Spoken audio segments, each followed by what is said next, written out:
नमस्कार दोस्तों, स्वागत है आप सबका मेरे चैनल कथा डिलाइट पर। कार्तिक महत्व अध्याय 19वां। नारद जी कहने लगे कि राजा पृथु, कार्तिक कृष्णा त्रयोदशी से शुक्ला द्वितीया तक यमराज को प्रसन्न करने के लिए दीपक जलाना चाहिए। इससे अकाल मृत्यु आदि नहीं होती। चतुर्दशी को नरक चतुर्दशी भी कहते हैं। उस दिन तिल का तेल, अपामार्ग और ध्रुव आदि लगाकर स्नान करना चाहिए।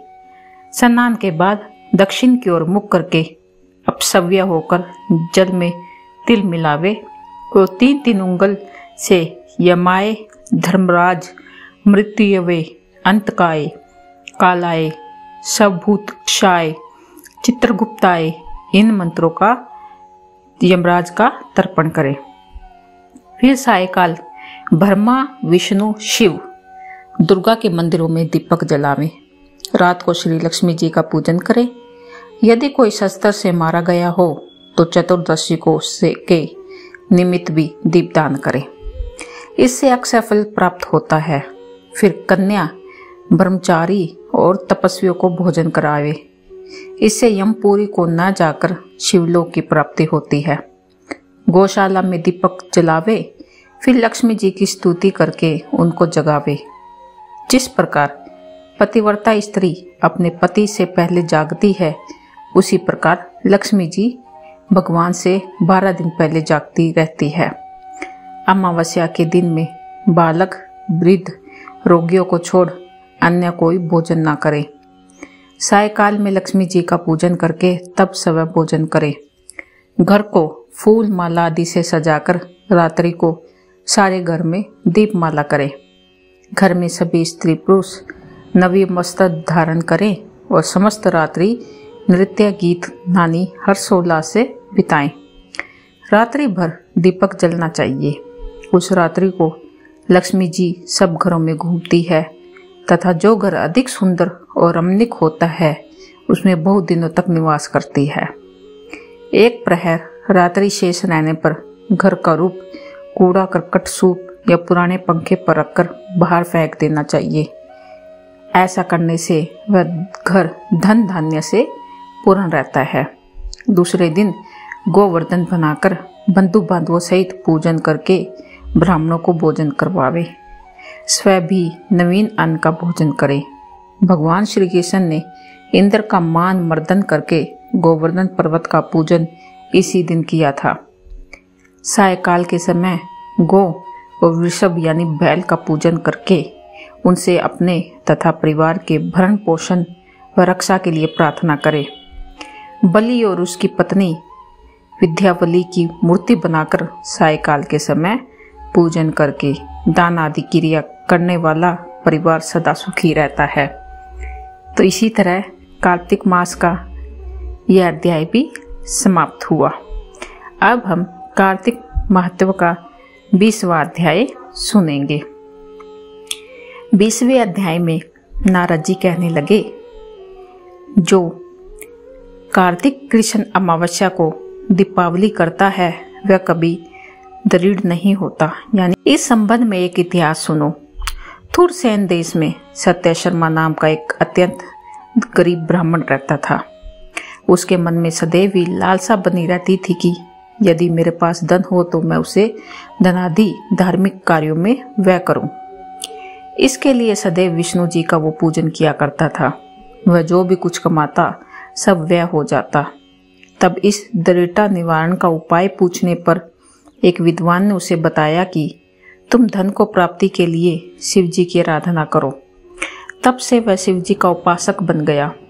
निदान 1 वर्ष बीतने पर एक दिन शिव जी ब्राह्मण का रूप धारण कर उसके पास आकर बोले, हे विप्र, धन की प्राप्ति हेतु तुम राजा के पास जाकर उनसे वरदान मांगो कि कार्तिक बदी अमावस्या को हमारे सिवाय और कोई अपने घर में दीपक न जलाए। ब्राह्मण ने ऐसा ही किया और राजा ने उसकी बात स्वीकार भी कर ली। निदान कार्तिक कृष्णा अमावस्या से एक दिन पहले अर्थात चतुर्दशी को सत्य शर्मा ने राजा के पास जाकर उसको स्मरण कराया तो उसी समय राजा ने सारे शहर में ढिंढोरा पिटवा दिया कि अमावस्या को कोई भी घर में दीपक न जलावे। राजा की आज्ञा के अनुसार अमावस्या की रात्रि को किसी ने भी दीपक नहीं जलाया। जब रात्रि को लक्ष्मी जी नगर में आई तो देखा सारे नगर में अंधेरा है, मगर एक ब्राह्मण का घर खूब सजा हुआ है, साथ ही दीपमाला से जगमगा रहा है। लक्ष्मी जी प्रसन्न होकर जब उस घर में जाने लगी तो ब्राह्मण ने उनको रास्ते में रोक लिया और कहने लगे, हे बतरे, तुम्हारा पति अति कठोर है और तुम अति चंचल हो, इस कारण तुम हमारे घर में प्रवेश मत करो। तब लक्ष्मी जी कहने लगी, भगवान के शयन के समय मैं आई हूँ, अंततः निश्चय करके तुम्हारे घर में वास करूंगी। यह सुनकर ब्राह्मण ने कहा, यदि तुम इस बात की शपथ लो कि 3 वंश पर्यटन तुम हमारे घर से नहीं जाओगी और यही वास करोगी, तुम्हारे घर में आप आ सकते हो। लक्ष्मी जी कहने लगी, यदि तुम विधि पूर्वक पूजन करोगे तो मैं निश्चय ही तुम्हारे घर में वास करूंगी। यह सुनकर ब्राह्मण ने पूछा कि मैं किस विधि से तुम्हारा पूजन करूं।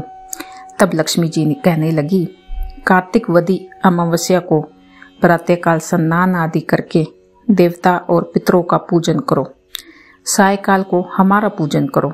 सबसे पहले स्वचित वाचन द्वारा गणेश जी का पूजन करो, फिर कुबेर का पूजन करके संकल्प करें, तत्पश्चात लक्ष्मी जी का पूजन करें। कैसा स्वरूप है लक्ष्मी जी का! कमल के आसन पर शिष्ट, कमल पुष्पों की माला धारण किए, कमल जैसे नेत्र वाली, गंभीर नाभि वाली, स्तन के भार से नर्म सुंदर वस्त्र वाली, देवताओं के हाथियों द्वारा मणि युक्त गणों से स्नान करने वाली, कमल पुष्प हाथ में लिए, ऐसी लक्ष्मी मेरे घर में निवास करें। सर्वप्रथम लक्ष्मी जी को आसन दे, फिर पाए, अर्घ, आचमन, स्नान, वस्त्र, धूप, दीप, नैवेद्य, जल, तांबुल, सुपारी, इन सब वस्तुओं को अर्पण करके नमस्कार करें। दीप जलावे और तामस रात्रि भगवान का कीर्तन करें।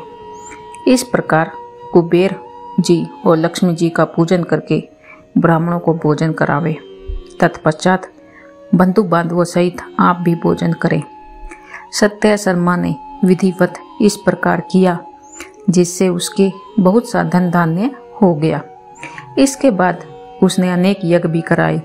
फिर सत्य शर्मा विरक्त होकर मथुरा जी चले गए और वहीं पर समाधि होकर विष्णु लोक को प्राप्त हुए। इसी प्रकार हमारा कार्तिक महात्म्य का अध्याय 20वां भी पूरा हुआ। धन्यवाद दोस्तों।